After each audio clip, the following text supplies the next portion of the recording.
Hello and welcome to another episode of Let's Talk Tobago. I'm Avian Parks and today we're at Cliff Cottage, a tropical-themed villa situated on a spectacular cliff that overlooks the Mt Irvine beach. And while we explore the property, we'll recap the major events happening on the island over the past week. So stay with us as we bring you all the details, starting with this week's headlines. Youth share their ideas as Tobago hosts its leg of National Youth Policy Consultations. We have a recap of the just concluded 2017-2018 cruise season.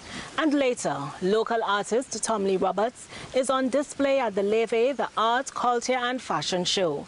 These stories and more when Let's Talk Tobago continues. We'll be right back.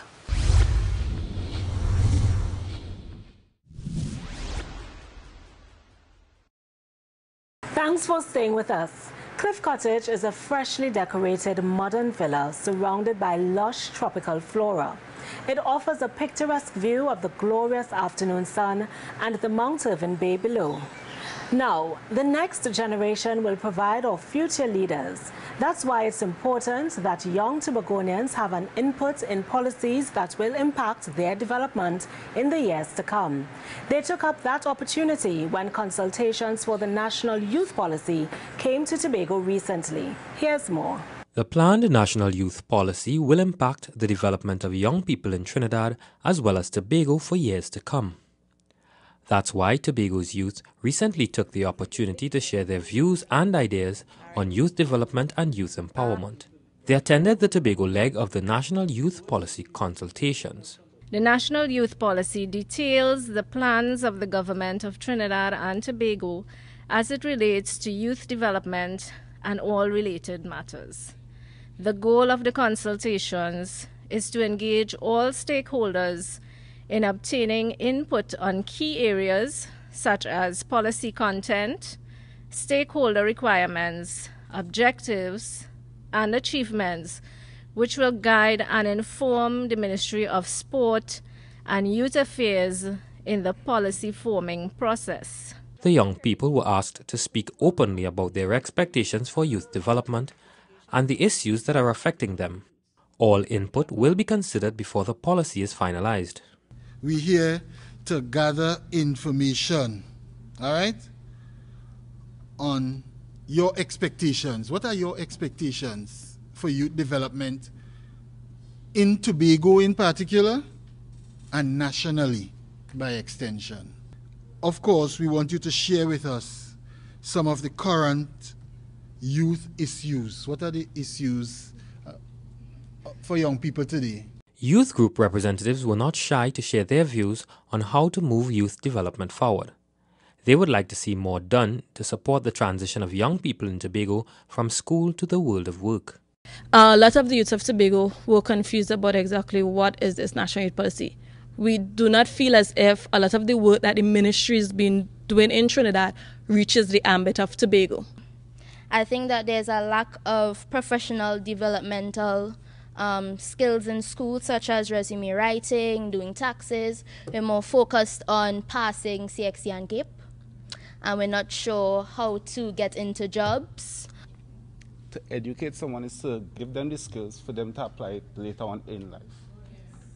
So you could learn a lot in school, like maths, English, chemistry, but you cannot have the education on how to survive in the world, how to start your own business, how to do this. And me personally, I think that it should have programs based and built around this. The consultation meeting took place at the Anne Mitchell Gift Auditorium of the Scarborough Library facility. I'm Kern de Freitas for Let's Talk Tobago. This private property offers secure parking, a plunge pool and 3 beautiful ensuite bedrooms. This is the master bedroom, which opens to an inviting patio that leads to the well-manicured garden that gives expansive views of the beach. From the beach to the golf course, as the island recently hosted the Prime Minister's Charity Golf Classic.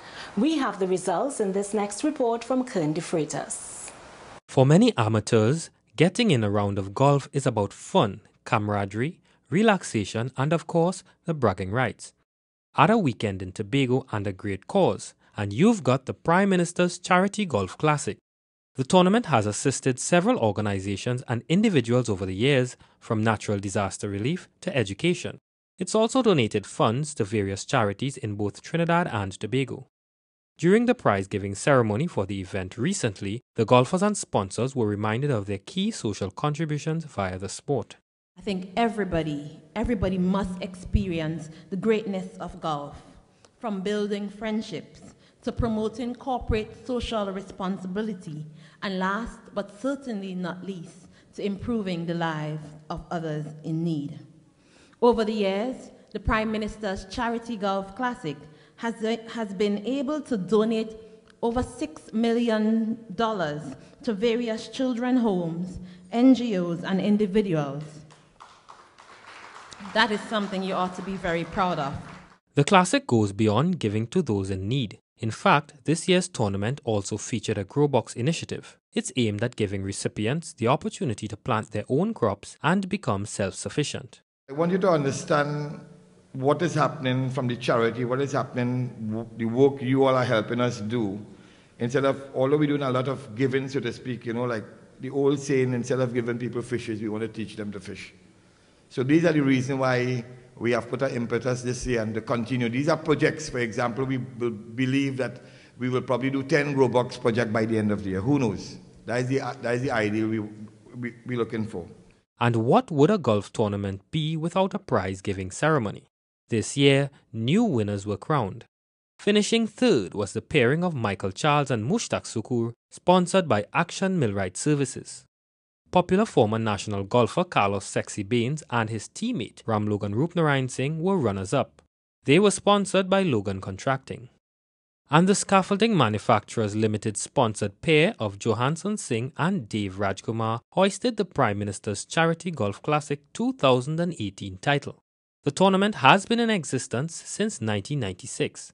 It was played at the Magdalena Grand Beach and Golf Resort in Lowlands.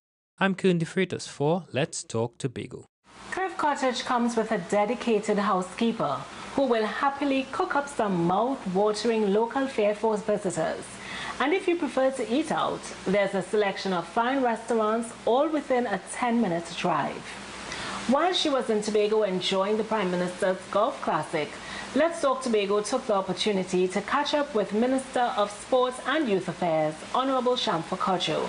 Let's hear what the Minister had to say as we chatted at the lovely Fairways restaurant at Tobago Plantations. Minister Kojo, welcome to Let's Talk Tobago, your first official interview on the program. You have recently assumed the duties as Minister of Sports and Youth Affairs. How are you settling in? And I must say that it is quite an interesting ministry. I am responsible for sport development in Trinidad and Tobago and the advancement of youth affairs. So it's exciting for me because there is a very robust team at the Ministry of Sport and Youth Affairs. When I was interviewed at first, interviewers or reporters were trying to get out of me, well, are you an athlete? And I said, I'm not an athlete in the true sense of the word, but this ministry covers both sport and youth development. I am a proud product of the youth movement in Trinidad and Tobago, having been president of the Tobago Youth Council, a member of the steering committee for the Tobago Youth Council when it was being re-established. I've served also in the capacity as vice president, as international affairs officer on the National Youth Council in those days, CARICOM Youth Ambassador, a host of positions in youth development, both within the region and internationally when I went to university in Florida. So it's really interesting and exciting, I must say humbling most of all, to be given this opportunity to make an impact in sport development in Trinidad and Tobago, and I would say more importantly developing young people. For me, young people represent hope. I think that today you could find so much negativity out there, but when you sit and you speak with these young people, I get significant hope as to the future of Trinidad and Tobago, and I think we ought to pay more attention to the leaders of Tobago, which is our youth. Experiencing her first Prime Minister's Golf Classic and her first attempt at playing golf, Minister Codjo shared on this memorable moment. Well, it was very exciting for me, having the opportunity to actually play golf. I got some classes to help me with the teeing off, and I've made arrangements to continue classes after.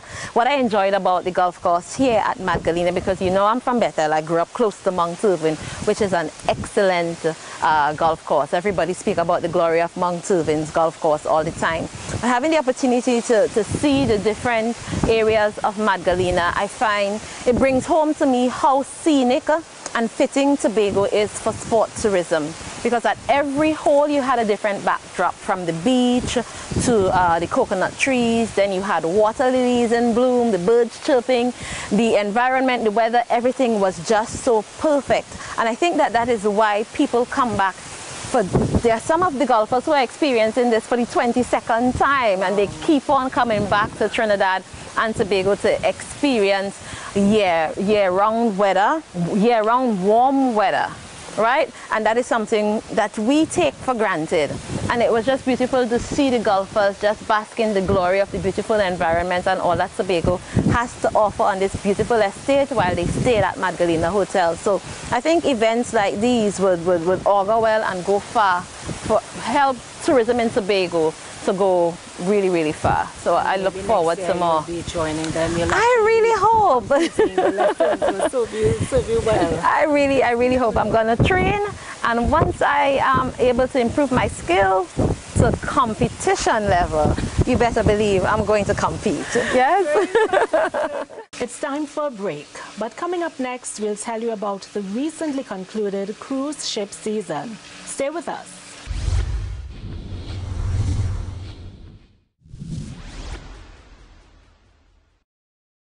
Cliff Cottage isn't just a home away from home. The villa can bring Tobago closer to you. There's a private guide available to give you insider access to the island and its many activities. Speaking of visitors, over 80,000 of them came to Tobago during the 2017-2018 cruise season.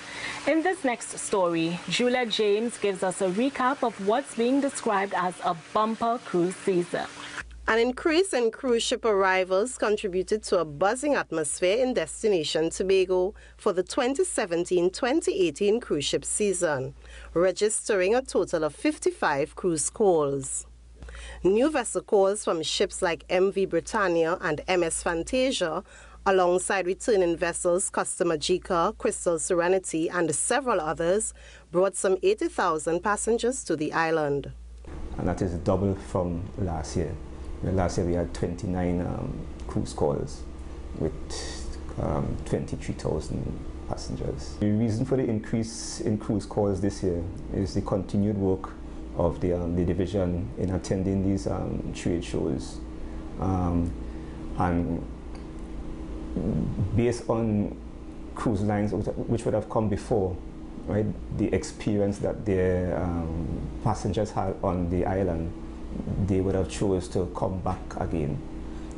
And a minor reason will be for the natural disasters that happened earlier in the year up north, some of the destinations, where some of the cruise liners would have said, okay, well, we come in Tobago instead of going to those destinations. From the regular cruise calls, just over 18,000 passengers took organized tours around Tobago, providing the tourism business unit with additional economic opportunities. I had more tours this year than previous year. My tours are very informative and educational, and I'm always on time as well. So these are the major things they love about my tours, and the bird watching, which is really a major aspect of it as well. I think this was probably the best year we've ever had at Tobago. It was going to be good, but it became enhanced with the hurricanes. I was able to get some additional work in Tobago and in Trinidad, so I did better. Cruise passengers who came off the ships were greeted with cultural performances. After all, cruising to Tobago is more than just relaxing on board. It's about experiencing the island to the fullest while on shore.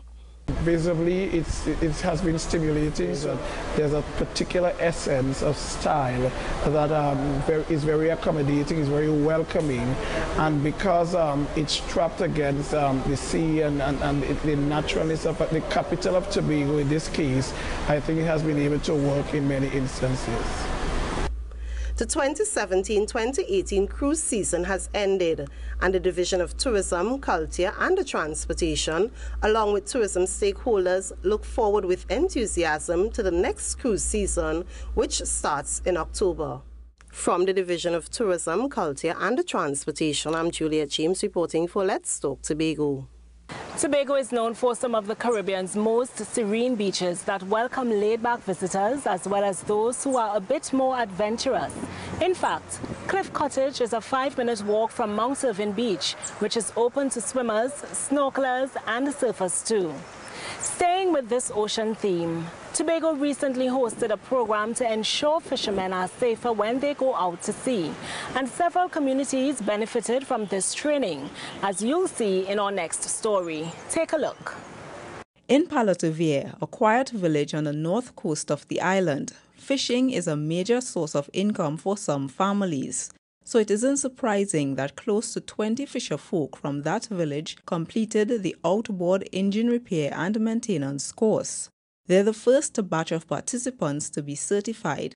The 5-day workshop is helping to ensure the security of fisher folk while they're at sea. As a fisherman from Palatovere with boat and engine, I tell myself, well, if I go in the training course, I do have to go to Trinidad to get somebody to help me service the engine, or, you know. So I just find it best to just go in the course. Now these participants are able to apply appropriate safety measures when checking and repairing an outboard engine, and troubleshoot problems with outboard engines and conduct maintenance and repairs. Secretary of Food Production, Forestry and Fisheries, Hayden Spencer, says the course supports the Assembly's food security thrust. I want to commend you. I want you to continue in that area which you would have chosen. You see, Tobago's drive to increase food production on the island, to arrive at that point where Tobago can sustain itself with food, you, the fisher folk of Tobago, have a very vital role to play along those lines. Fisherfolk of Buku and Scarborough also received outboard boat engine training and toolkits. The course is in keeping with the coming fisheries legislation. The new law will require fishing crews to be certified in certain areas before they are registered. The CFTDI plans to host other key courses, including sea survival techniques and boat master training. I'm Amadara Mills for Let's Talk Tobago. If you're not going to the beach, then take advantage of the private pool house with an outdoor pool, surrounded by tropical flowers, and soak up the Caribbean sun. Now this, police youth clubs around Tobago are providing support for all youth by providing positive activities that aid in their development. The Roxborough Police Youth Club has gone a step further with its after-school program for secondary school students. Omadara Mills explains. 14-year-old Colonel Hazel has been a member of the Roxborough Police Youth Club for over a decade, so he's always involved in the club's activities, one of which is the organization's after-school homework center. Colonel has been attending the mathematics and English classes since the initiative started 3 years ago. He's happy that he can come and receive support in those areas. This has since helped his studies at Bishop's High School. The class improved me in maths because anything I didn't understand in school, I came to the maths teacher personally and asked, and she helped me and guided me through it and helped me to get better grades in school in maths. The program is funded by the J.B. Fernandez Memorial Trust.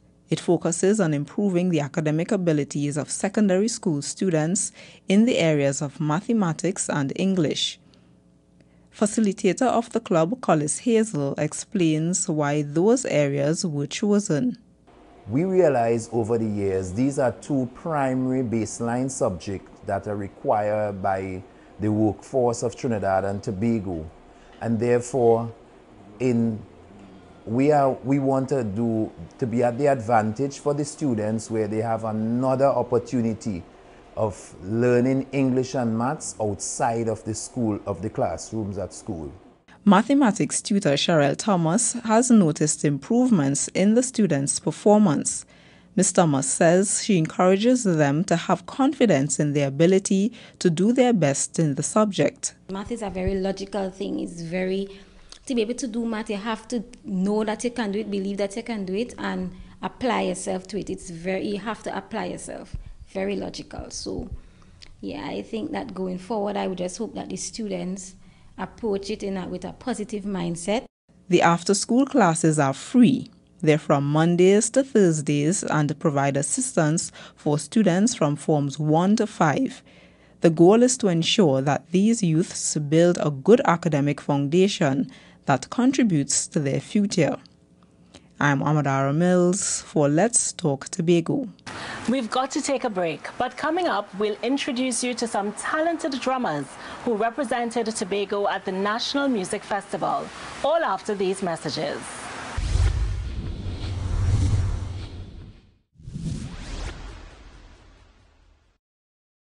Aside from tours and water sports, there's a lot more to experience at Mt Irvine. The Mt Irvine Bay Club is nearby whether you prefer an early morning or afternoon tea. And if you're in a dancing mood, the community also hosts the popular Sunday School Street Party. Music can bring people together. That's certainly true for the village of Mason Hall, as the Mason Hall Council folk performers showcased their talent at the 32nd Biannual Music Festival in Trinidad and got the judges' nod. More from Crystal George.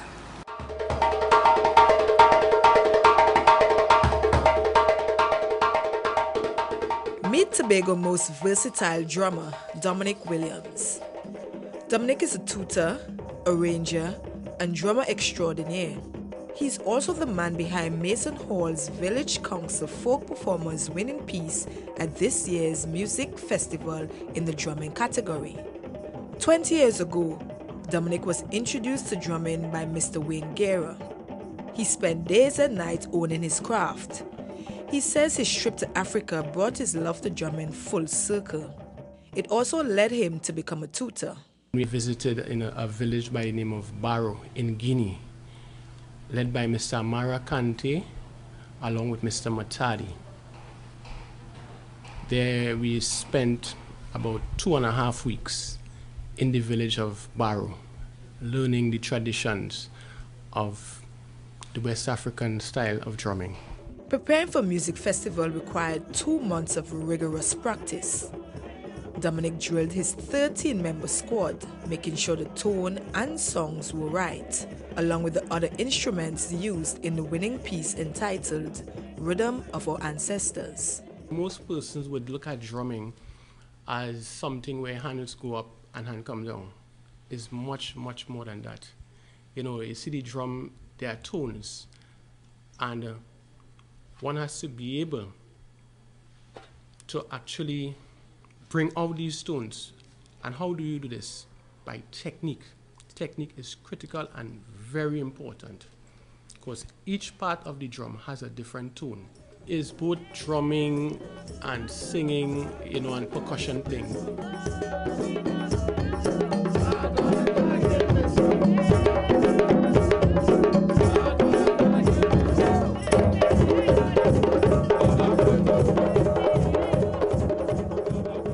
The drummers were also proud of their performances.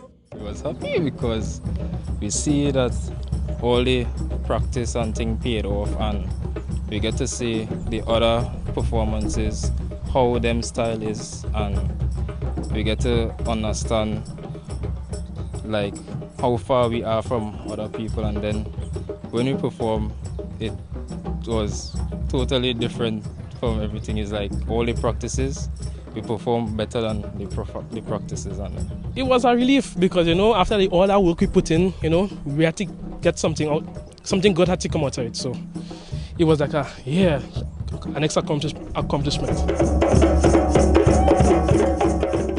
The group performed at the 32nd biannual meet of the music festival. I'm Crystal George for Let's Talk Tobago. Cliff Cottage is as charming as it is tranquil.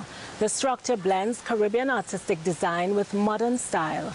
Most importantly, the property is well maintained by the professional staff of Island Investments. Artistic revolution has enhanced the colorful history of the arts across the globe. Right here in Tobago, artist Tomley Roberts is looking to spark a revolution of his own, as he showed recently at the Leve Art, Culture and Fashion Show. Here's this story. Initially, I started painting in a realistic genre, but now it has evolved to new dimensions, new sophistication that included more cubist technique and more expressionist technique. Teaching art is a passion for Tomley Roberts. It's also his job. Mr. Roberts is a visual arts teacher at Speyside High School. His latest art collection, The Evolution of Tomley Roberts, featured recently at the Leve Fashion and Lifestyle event. Mr. Roberts says it's a privilege to have his art displayed among the best in Tobago. I think the experience was humbling, yet exciting, because you had the opportunity to showcase your work to a very broad audience, and the exhibition also featured the best of Tobago. So as an artist, it was really a rewarding experience for me. Many different pieces were created by Mr. Roberts for display, including a 4-panel mural entitled The Spirit of Speyside. This piece was completed at Speyside High School with the help of his art students. This is the first part of it, and it's called The Spirit of Speyside. If you look carefully here, this talks about the marine life. It's a fish, very detailed. Look at the eyes, things. There's another fish here. You might be able to see this one a bit clearer. It's highlighted. So it talks about the spirit of Speyside, the things involved at Speyside. It was a tremendous experience. After Sir has inputted the lines and shapes, he told us to be free with the color and the designs that we wanted to add into it. So we just had to work with the imagination and free up ourselves, enjoy ourselves, have fun with it. His artwork didn't just end up on the canvas. It also made its way onto clothing and other items. Today I have some cups. My artwork are now on teacups, so you will be privileged to see those as well. So these two beautiful ladies here, Monique and Heidi, right, they're actually showcasing my artwork in a different form. So these are the fabric which I've produced for all of Tobago to enjoy. Mr. Roberts says his art is also a medium for expressing himself and for archiving different ideas and experiences that reflect life in Tobago. I'm Kern De Freitas for Let's Talk Tobago. It's time to have your say, the segment of the program where we hear from you, the viewers. Let's hear who had their say this week. Alright, so we're here with Miss Jordan right now. So we're here with Bruce right now. So we're here with Brent right now. We're asking Mr. Philip. And we're asking Miss Winchester. I can't cooperate, I'm telling you. Have your say. This week we're asking folks, what are the benefits of eating local? Check it out. No, because you have a better food to eat. They have no chemicals and them kind of thing, because you're planting your own thing now with garlic water and all kind of thing, and growing up here again with insect and all them kind of thing. Local food very good, you know. Yeah, I love the local food. So what is the benefits of eating local food? I mean, less chemicals cooked in it. Benefits of it? Yeah. Well, you have everything in it, you know, because it's local or no. And now you have everything. Right. So no, local always have everything and the best. Right, cool. And it's a good food, you know. Yeah, I love it. Yeah, we need to encourage that and stop having all these foreign-based items coming in, and gain more possible trade out, so we get more forex into the country. Well, you grow your own food, and the fast food, you cook your local food.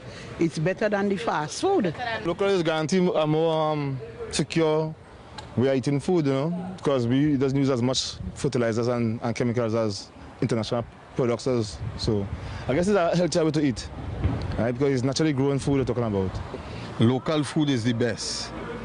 Me and mine eating what comes from St. Vincent or anywhere else, but I prefer my local food. I like my dashing. I like what I get here. We food is the best.